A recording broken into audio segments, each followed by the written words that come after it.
สวัสดีพ่อแม่พี่น้องมีบอสบูรณ์กายางเอามาเจาะบึงพื้นที่ที่ว่าหนูมากัดเขาพี่น้องเขากะเกี่ยวแล้วล่ะพี่น้องแต่ว่ายังซองซ้ำไห้เท่านั้นหนูกัดเมื่อคืนนี่กะฝนตกแห้งๆนะพี่น้องเลยยังมีเสียงกบเสียงเขียดยังห้องอยู่พี่น้องเลยพี่น้องสังเกตดูกบหลายเลย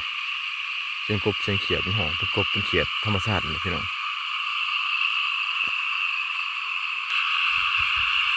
เขตนี่นะพี่น้องวิทย์สงกรานต์มาประมาณ4-5 มื้อฝนก็จะตกทุกมื้อนะเขตนี้เลยมันจะบ่แห้งแล้งคือเขตอื่นนะพี่น้องเพราะว่าเขตนี้นะธรรมชาติยังอุดมสมบูรณ์พี่น้องตกเขาวยามนี่แหละมื้อใดที่ว่าฝนบ่ตกก็อากาศจะครึ้มตลอดนะบ่เห็นแสงแดดพี่น้องจะครึ้มฟ้าครึ้มฝนมื้อนี้ตลอดแต่ฝนนี่ก็ตกดีเป็นพิเศษเขตนี้เพราะว่ามีปริมาณน้ำฝนหลายกว่าท้องถิ่นอื่นพี่น้องเขตที่ว่าบ่สมบูรณ์มันลงชีวิตนี่มื้อนี้ก็มาเจาะบนเขาหน้าพี่น้องเขาหน้าแซงคือไห้ตะนินเกี่ยวแล้วยังแต่ไห้2-3ไห้ทั้งหน้ายังบ่ทันได้เกี่ยวเนื่องจากว่ามันบ่ทันแก่นะพี่น้องแต่ว่าฝนนี่มันตกลงห่ำแล้วมันก็หักน้ำเลยพี่น้องเขียดร้ายขนาดพี่น้องนี่ไปทงหน้านี่เขียดพี่ลึกเท่าไรเขียดกบเขียดมันห้องพี่ลึกน้องสนั่นนี่เขียดพี่น้องมันไต่แถวนาเต็มเลย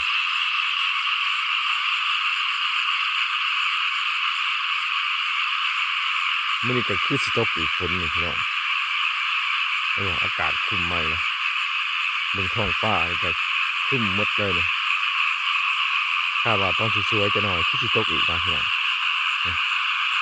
นี่ก็นี่เสือเลยนะฝนต้องตกแน่นอนละพี่น้อง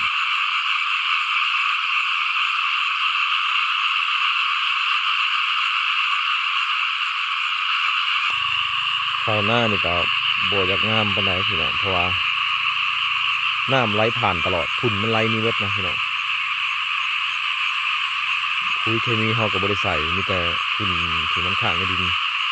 กับน้ำก็ไหลตลอดฝุ่นมันไหลนี้เสียงเขียดแห้งคือแห้งห้องแห้งพี่น้องซ้ำว่าเขาเลี้ยงมันไว้เนี่ยมันบ่ย่านคนเลย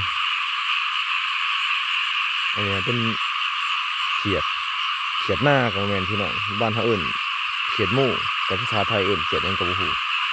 ภาษาลาวจะเอิ่นสองแบบพี่น้องแบบหนึ่งเขาจะเอิ่นเขียดหน้าอีกอย่างหนึ่งเขาจะเอิ่นเขียดหมู่แต่ภาษาไทยบูฮูเขียดอย่างเขาจะเอิ่นเขียดเนี่ยแต่สมบูรณ์กระบูเสียงห้องนั่งสนั่นนะพี่น้องตอนกลางคืนนี่ชาวบ้านเป็นยังนี่ได้ทั้งกบทั้งเขียดทั้งอึ่งเรื่องการขอเขียดทั้งหน้าทั้งอะไรเพื่อนเรื่องกะเจ้าก็เอาโบราณแหละเพื่อนซ้ำกินนี่แหละเพราะว่ามันไปสู่ได้ขายกันละเขตนี่เรื่องซ้ำกินอยู่วัดเลยเจ้าก็ยานะพี่น้องเอาทำว่าได้3 โล 2 โลเนี่ยซ้ำกินหมดเนี่ยเจ้าก็ยาเพราะว่ามันมีตลาดขายเอาไปไล่กะถิ่นที่ชื่อนะพี่น้องสำหรับ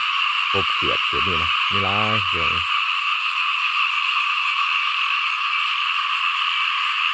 แล้วก็ข้าวหน้ามื้อนี้ก็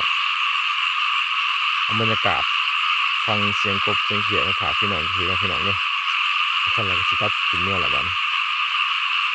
มาเจาะบึงเพราะว่านูมันกัดเข่านะพี่น้องนูลงมากัดเข่าหน้าหมุนเบิดขึ้นนี่ก็ฝนลงนะสิครับแหละพี่น้องเจอกันใหม่คลิปหน้าพี่น้องอย่าลืมให้กำลังใจบอกทุกคนที่เก่าด้วยพี่น้อง